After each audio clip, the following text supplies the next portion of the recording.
Good morning. Cellkar mobile సమర్పిస్తున్న business breakfast షోకి స్వాగతం. అనుకున్నంత జరిగింది.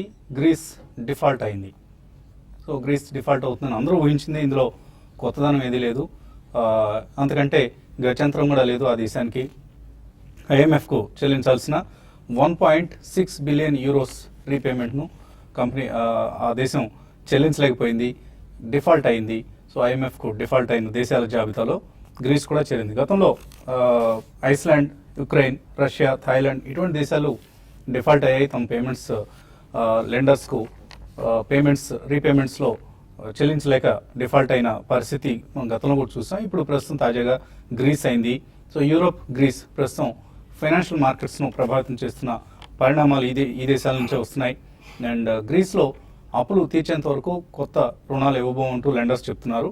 అయితే ప్రభుత్వం కూడా బాగా దిగి వచ్చింది. నిన్న ఒక దశలో గ్రీక్ ఫైనాన్స్ మినిస్టర్ అసలు రెఫరెండమే నిర్వహించాం, క్రెడిటర్స్ సరికొత్త టర్మ్స్తో ఒక కొత్త ప్యాకేజ్ ఆఫర్ చేస్తే ఒప్పుకుంటామని కూడా ప్రకటించడం జరిగింది. సో ఇదంతా కూడా గ్లోబల్ మార్కెట్స్లో ఇక గ్రీస్ సంక్షోభానికి ఎనీవే ఒక పరిష్కారం త్వరలోనే కుదురుతుంది అన్న నమ్మకం కుదిరింది. అందుకని రీబౌండ్ అవుతున్నాయి గ్లోబల్ మార్కెట్స్ అన్ని కూడా. లాస్ట్ నైట్ యూఎస్ మార్కెట్స్ కూడా లాభాలతో ముగిశాయి. ప్రస్తుతం ఏషియన్ మార్కెట్స్లో కూడా ఇదే పరిస్థితి కనిపిస్తుంది. మార్కెట్స్ ఓవరాల్గా మోస్ట్ ఆఫ్ ది మార్కెట్స్ స్ట్రాంగ్గా ట్రేడ్ అవుతున్నాయి. ఎస్జెక్స్ నిఫ్టీ మాత్రం వీక్గా ఉంది. మేబీ నిన్న దీన్ని ముందుగానే ఊహించామని ఇండియన్ మార్కెట్స్ రీబౌండ్ అయ్యాయి. ఇన్ఫ్యాక్ట్ 50 పాయింట్ల లాభంతో నిఫ్టీ క్లోజ్ కావడం చూసాం. సో అది కొంత అక్కడ కరెక్షన్ కనిపిస్తుంది. 8353 దగ్గర ట్రేడ్ అవుతుంది ఎస్జెక్స్ నిఫ్టీ. మన మార్కెట్స్లో నిన్న 8377 దగ్గర నిఫ్టీ ఫ్యూచర్స్లో క్లోజ్ కావడం చూసాం, ప్రీమియంతో క్లోజ్ కావడం చూసాం. సో ఒక సెల్ ఆఫ్ మూడ్ నుంచి బయటపడే ప్రయత్నం చేస్తున్నాయి ఇండియన్ మార్కెట్స్. గ్లోబల్ క్యూస్ను అంతగా పట్టించుకోకుండా ఈ ఉదయం మనం ఒక పాజిటివ్ న్యూస్తో స్టార్ట్ చేస్తున్నాం ఈ ఉదయాన్ని. కోర్ సెక్టర్ గ్రోత్, మే నెల core sector growth 6 months high దగ్గర వచ్చింది. సో కోర్ సెక్టర్ అంటే 8 సెక్టర్స్ సంబంధించిన డేటా వస్తూ ఉంటుంది. ప్రతి నెల విడుదల చేస్తారు దీన్ని. Refinery products, coal, electricity, steel, cement, fertilisers, crude oil, natural gas, ఈ 8 సెక్టర్స్ ఎటువంటి ఉత్పత్తిని సాధిస్తున్నాయి నెల లెక్క కట్టి ఇస్తూ ఉంటారు. అది మే నెలలో ఇంతకుముందు నవంబర్ 2014లో చూసాం మనం ఈ రకమైన గ్రోత్. మే నెలలో 4.4% గ్రోత్ కనిపిస్తుంది.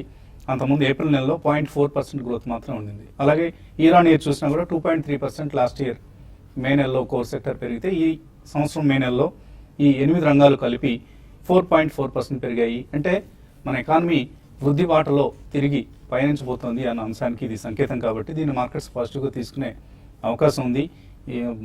కోల్ లాంటివి, అలాగే ఎలక్ట్రిసిటీ లాంటివి, రిఫైనరీ ప్రొడక్ట్స్ లాంటి సెక్టర్స్లో చక్కటి గ్రోత్ మనం సాధిస్తున్నామని దీన్ని బట్టి అర్థమవుతుంది. అలాగే మరొక డేటా కూడా వస్తుంది. ఇవాళ జూన్ నెల ఆటో సేల్స్ ఫిగర్స్ వస్తాయి. అవి ఎలా ఉంటాయి? ఎంకరేజింగ్గా ఉంటాయా లేకపోతే ఏదైనా డిక్లైన్ ఉందా? మనం ఎందుకంటే మే నెలలో కొంత డిక్లైన్ చూసాం, ఆటో సేల్స్ ఎంకరేజింగ్ లేవు. బట్ జూన్లో కనుక ఒకవేళ రికవరీ ఉంటే ఆటో స్టాక్స్ ఇవాళ లైమ్లైట్లో ఉండే అవకాశం ఉంది. ప్రత్యేకించి మారుతి లాంటి స్టాక్స్ను మనం వాచ్ చేయాలి. ఎండ్ డిప్రిసియేషన్ ఇటువంటి అంశాలు మారుతికి చాలా ఉపయోగపడే అంశాలు. సో ఎటువంటి పెర్ఫార్మెన్స్ను మారుతి ఇవ్వబోతోంది లాస్ట్ క్వార్టర్లో ఉన్నదానికి జూన్ నెల సేల్స్ ఫిగర్స్ మనకు కొంత సూచన ప్రాయంగా తెలియజేస్తాయి. ఇక ఎమర్జింగ్ మార్కెట్స్ అన్నీ కూడా ప్రస్తుతానికి గ్రీస్ సంక్షోభం నుంచి బయటపడే ప్రయత్నం చేస్తున్నాయి, ఇంక్లూడింగ్ ఇండియన్ మార్కెట్స్.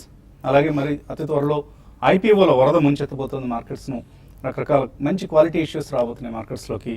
అది కెఫే కాఫీ డే కావచ్చు, అలాగే ఇండిగో కావచ్చు, ఆర్ సింజన్ ఇంటర్నేషనల్ కావచ్చు, ఆర్ టీమ్ లీజ్, ఇన్ఫీబీమ్, ఇటువంటి మంచి కంపెనీస్ అన్ని కూడా ఇష్యూలతో ముందుకు రాబోతున్నాయి. సో కొంత క్యాష్ను ఐపీఓస్లో ఇన్వెస్ట్ చేసేందుకు సిద్ధంగా ఉంచుకోండి. క్వాలిటీ ఐపీఓస్లో ఇన్వెస్ట్ చేసేందుకు, నాట్ ఆల్ ది ఐపీఓస్, కొంత భాగాన్ని మీ పోర్ట్ఫోలియోస్లో ఐపీఓస్ కూడా కేటాయించడం మర్చిపోవద్దు. మార్కెట్స్ పరిస్థితి గురించి మాట్లాడేందుకు అనలిస్ట్ సిద్ధంగా ఉన్నారు మనతో.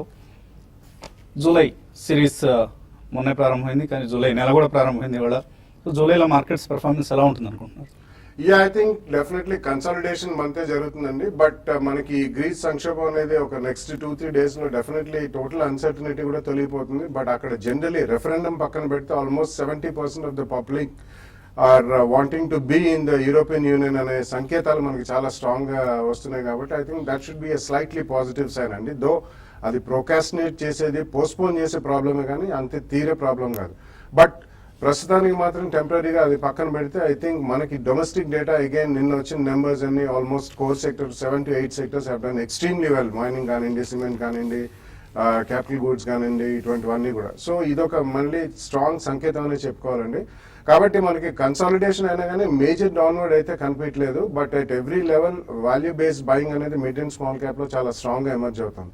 ఇండెక్స్ పరంగా నార్మల్ కరెక్షన్స్ అనేది ఉంటాయండి, about 2 to 3% or 5% on the index. ఒక్కొక్కసారి ఏదైనా definitely negative news strong globally or domestic news అటువంటిది ఏదైనా వస్తే మనకి పార్లమెంట్ కూడా ఉంది, మనకి 21st నుంచి స్టార్ట్ అవుతుంది.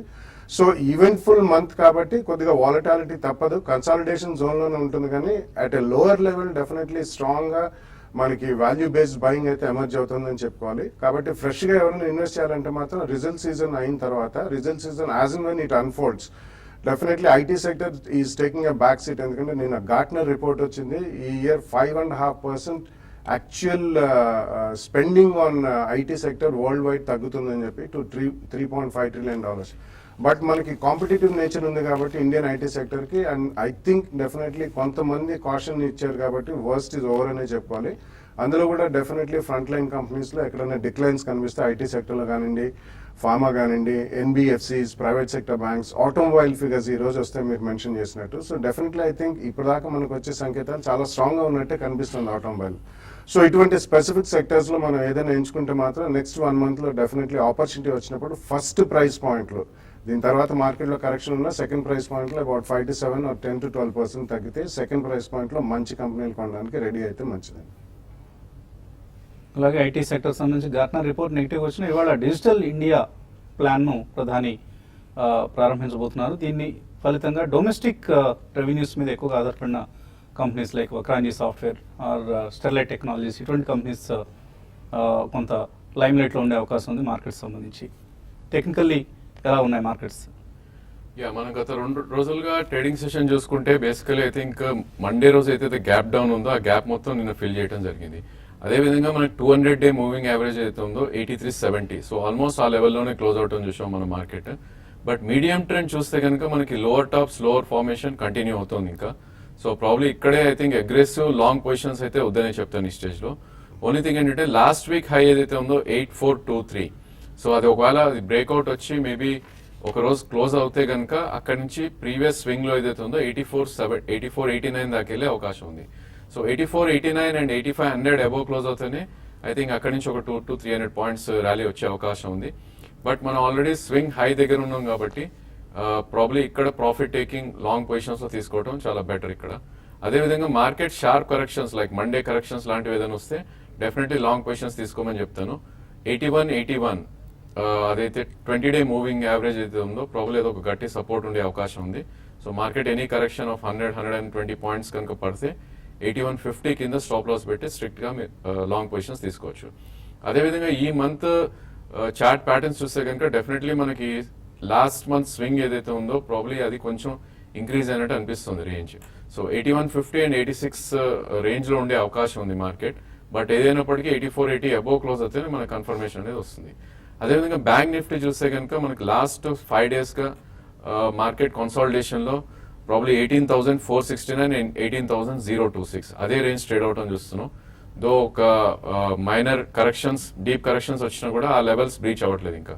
సో ఈ నేపథ్యంలో 18,460 అబోవ్ క్లోజ్ అవుతేనే మేబీ ఒక 300 to 400 పాయింట్స్ పెరిగే అవకాశం ఉంది బ్యాంక్ నిఫ్టీ. అదేవిధంగా మనకి 20-day మూవింగ్ యావరేజ్ అనేది 17,860 దగ్గర చాలా గట్టి సపోర్ట్ ఉంది. సో ఎనీ ఫాల్ మనం మండే రోజు చూసాం, అలాంటి ఫాల్స్ వచ్చినప్పుడు డెఫినెట్ గా బ్యాంక్ నిఫ్టీ కొనమని చెప్తాను with stop loss below 17,800. CNX IT చూస్తే కనుక ప్రాబ్లీ ఇది అండర్ పర్ఫార్మ్ చేస్తున్నట్టు కనిపిస్తుంది బ్యాంక్ నిఫ్టీ అండ్ నిఫ్టీకి. సో డెఫినెట్లీ ఇక్కడ నుంచి ఒక 100 పాయింట్స్ ప్రీవియస్ స్వింగ్ లో దగ్గర ఒక సపోర్ట్ అయితే ఉంది, minor support. So 10,900 below close అవుతే అక్కడ నుంచి మేబీ ఇంకా further low of 10,600 and 10,400 levels open up అయ్యే ఛాన్స్ ఉంది. సో డెఫినెట్లీ ఇది సెల్ డౌన్ ర్యాలీస్ గా మనం పరిగణిస్తాం చార్ట్స్ పరంగా. సో 11,283 గట్టి రెసిస్టెన్స్ ఉండే అవకాశం ఉంది. సో ఇక్కడ నుంచి 150-200 పాయింట్స్ పెరిగితే కనుక ఐ థింక్ మనం సెల్ చేసి మేబీ ఒక 30 to 40 points upper side stop loss పెడితే I think you will get lower levels to buy అని చెప్పొచ్చు. ఐ థింక్ నేను బ్యాంక్ నిఫ్టీ పెరుగుతున్నప్పటికీ లాట్ ఆఫ్ పిఎస్యూ బ్యాంక్స్ ఏవైతే ఉన్నాయో, కెనరా బ్యాంక్ కానీ, సిండికేట్ కానీ, బ్యాంక్ ఆఫ్ ఇండియా ఇవన్నీ కూడా ప్రీవియస్ స్వింగ్స్ లో కన్నా కిందకి వెళ్ళటం చూసాం. అంటే బ్యాంక్ నిఫ్టీ 17,100 వచ్చిన లెవెల్ కన్నా ప్రాబ్లీ ఇంకా కిందకి వెళ్ళటం చూసాం. ఇవి కంప్లీట్లీ అవాయిడ్ చేసి maybe private banks like Axis and Indus Bank లో ఇన్వెస్ట్ చేస్తే will get better returns. Okay, callers line ఉన్నారు. ఫస్ట్ కాలర్ కరీంనగర్ నుంచి శ్రీనివాస్. హలో, సార్ నమస్తే సార్. నమస్తే అండి, అడగండి. సార్ పీటీసీ ఇండియా ఫైనాన్షియల్ ఒకటి, మ్యాగ్మా ఫిన్కార్ప్ ఒకటి, మ్మ్. ఇవి రెండు 50,000 ఇన్వెస్ట్ చేద్దామని చూస్తున్నా సార్. లాంగ్ టర్మ్ కోసం 5 years 6 years కోసం ఎట్లా ఉంటుంది సార్? చేయొచ్చు ఈ రెండిట్లో. యా 5 years అంటున్నారు కాబట్టి డెఫినెట్లీ చేయొచ్చండి. మ్యాగ్మా ఉన్న వాటిలో ఎన్బిఎఫ్సిస్ లో it's not been such a strong performer, but it's not a bad company either. కాబట్టి మీరు పీటీసీ ఇండియాలో మంచి లిక్విడిటీ కూడా ఉంది. సో అబౌట్ 2 price points లో కొనండి. బట్ ఇందులో కొంచెం ట్రేడ్ చేసుకుని యావరేజ్ కాస్ట్ ఎప్పటికప్పుడు తగ్గించుకోగలిగితే బాగుంటుంది. హైలీ లిక్విడ్ స్టాక్ కాబట్టి it's a good stock. Magma ఇండియాలో మాత్రం మీరు 2 price points with 10 to 12% correction తీసుకోండి. 5 years అంటున్నారు కాబట్టి definitely I think you should make good money. Khammam నుంచి రవికుమార్ లైన్ ఉన్నారు. హలో. హలో సార్, లటీ అండి. మ్మ్. లటీ 230 రూపాయలు కొన్నామండి 1000 షేర్లు. మ్మ్. 1 year హోల్డింగ్ చేయాలనుకుంటున్నామండి. మీరు హోల్డ్ చేస్తారు, గతి హోల్డ్ చేయొచ్చా? ఐ థింక్ 1 year అయితే ప్రాబ్లీ కెన్ హోల్డ్ అండి. స్టాక్ మనం చూస్తే కనుక లాస్ట్ 7 months లో 340 నుంచి మేబీ 130 అంటే 200 రూపీస్ కరెక్ట్ అవడం చూసాం. సో మనకి ప్రీవియస్ స్వింగ్ లో ఏదైతే ఉందో 140 చాలా గట్టి సపోర్ట్ ఉండే అవకాశం ఉంది. సో మీరు ప్రాబ్లీ అక్కడ యావరేజ్ చేయొచ్చు. మళ్ళీ 230లో కొన్నారు కాబట్టి మీ యావరేజ్ కాస్ట్ కొద్దిగా తగ్గించుకుంటే in the next 6 months to 1 year లో మళ్ళీ 200-day మూవింగ్ యావరేజ్ ఏదైతే ఉందో 220, 230 దాకా వెళ్ళే అవకాశం ఉంది. హోల్డ్ చేయండి. తర్వాత కాలర్ లైన్ ఉన్నారు. తిరుపతి నుంచి Sridhar. Hello. Hello sir, good morning. Hello sir, good morning sir. నా పేరు శ్రీధర్ ఫ్రమ్ తిరుపతి. అడగండి. సార్ నేను ఆమ్టెక్ ఇండియా 104లో కొన్నాను. మ్మ్. అది పెరుగుతా ఉంది. ఎక్కడ అమ్మాలా? అలాగే హోల్డ్ చేసుకోమంటారా? ఆ తర్వాత జోసిల్లు, వివి మెట్లాబ్స్ రెండు 405లో కొన్నాను. అవి చాలా లోకి పడిపోయినాయి. అవి అట్లే ఉంచుకోమంటారా? ఏం చేయమంటారు? ఈ మూడింటి గురించి చెప్పండి sir. Amtek, Vivimed, Jocil. Yeah Amtek recently name కూడా చేంజ్ అయింది. బట్ ఆమ్టెక్ ఈ షోయింగ్ స్ట్రాంగ్ స్ట్రెంగ్త్. యాక్చువల్లీ అందులో చాలా రీస్ట్రక్చరింగ్ ఉంది గ్రూప్ లో. But it's one of the biggest auto ancillaries. కొద్దిగా డెట్ ప్రాబ్లం ఉన్నా కానీ సో ఎక్కడ ప్రాఫిట్ బుక్ చేయాలంటే ఆల్మోస్ట్ ఐ థింక్ ఇట్స్ 200+ లో ఉంది. కాబట్టి మీరు కొద్దిగా క్వాంటిటీ ఎక్కువ ఉంటే మాత్రం ఈ క్వార్టర్ రిజల్ట్స్ చూసిన తర్వాత you can sell some quantity అండి, మొత్తం క్వాంటిటీ మాత్రం అమ్మదు. Jocil is a very thinly traded share అండి. They supply raw materials to most of the FMCG companies కాబట్టి బెనిఫిట్ ఆఫ్ డౌట్ ఇచ్చి డెఫినెట్లీ ఉంచండి. ఇట్స్ స్ట్రాంగ్ కంపెనీ కానీ థిన్లీ ట్రేడెడ్ షేర్.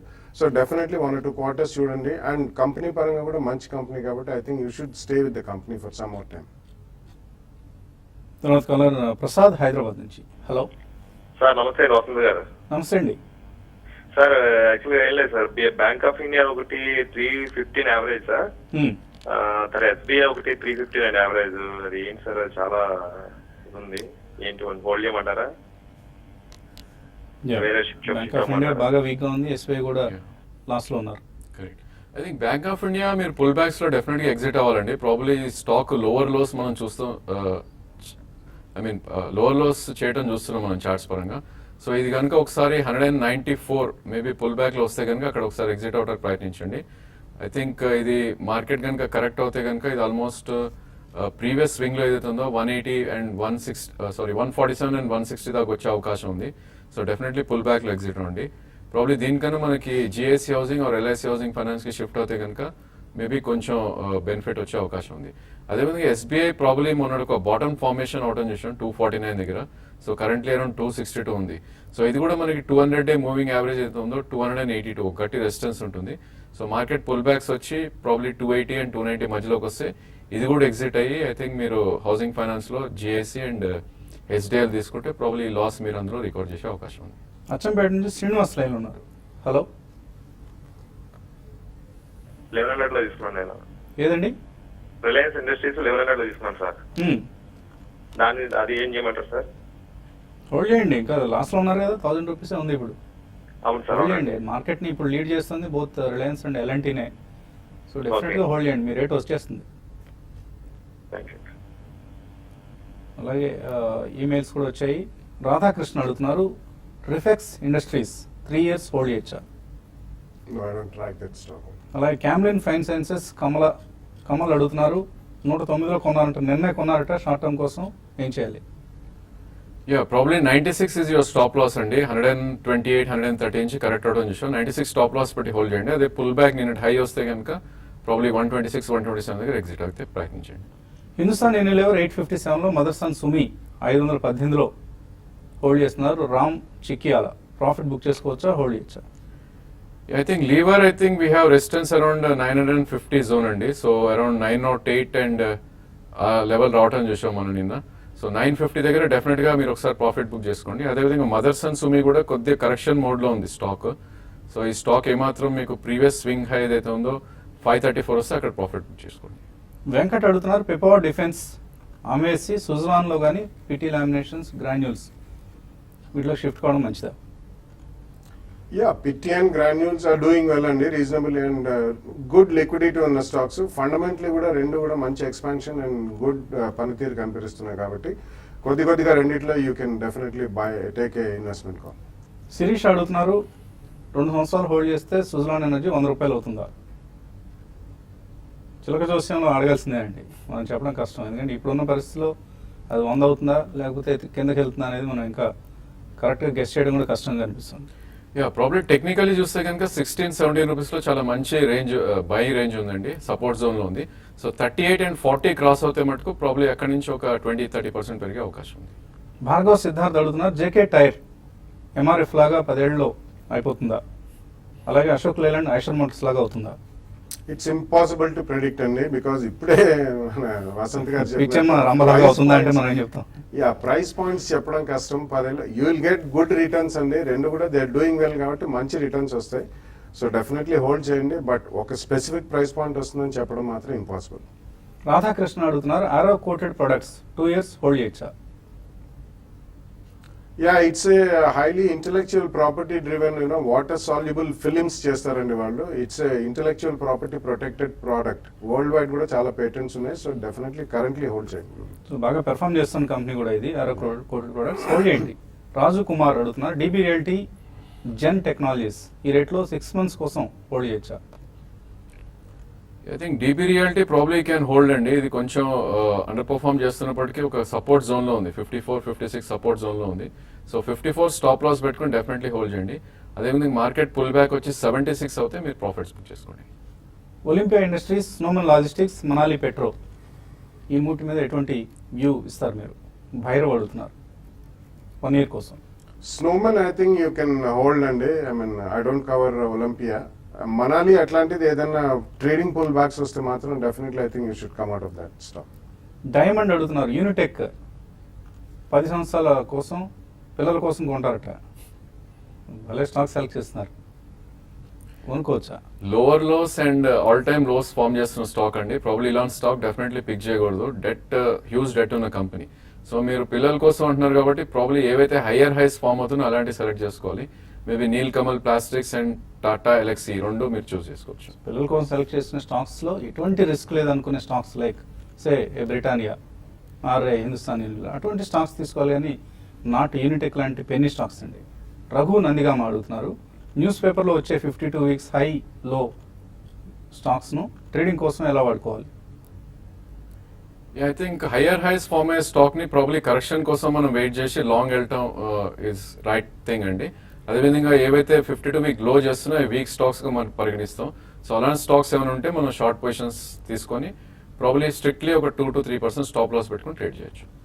గోదావరి ఖన్ నుంచి సత్యనారాయణ అడుగుతున్నారు అంజనీ పోర్ట్లాండ్ సిమెంట్ 80 రూపాయలకు ఉన్నారు, జీవీకే పవర్ 10 ఉన్నారు, అలాగే ఎంఆర్పిఎల్ 70 ఉన్నారు, holder exit. Not such strong companies and మూడు కూడా. సో ఇటువంటి కంపెనీస్ లో మీకు ఎక్కడైనా బౌన్స్ బ్యాక్స్ వస్తే మాత్రం తప్పకుండా మీరు బయటపడే అవకాశం వస్తే బయటపడండి. సో ఏషియన్ మార్కెట్స్ అన్ని కూడా స్ట్రాంగ్గా ట్రేడ్ అవుతున్నాయి. ఎస్ఎక్స్ నిఫ్టీ మాత్రం కొంత వీక్ ఓపెనింగ్ ఇండికేట్ చేస్తుంది. Let's see how markets pan out. మధ్యాహ్నం స్మార్ట్ ఇన్వెస్ట్లో మళ్ళీ కలుద్దాం.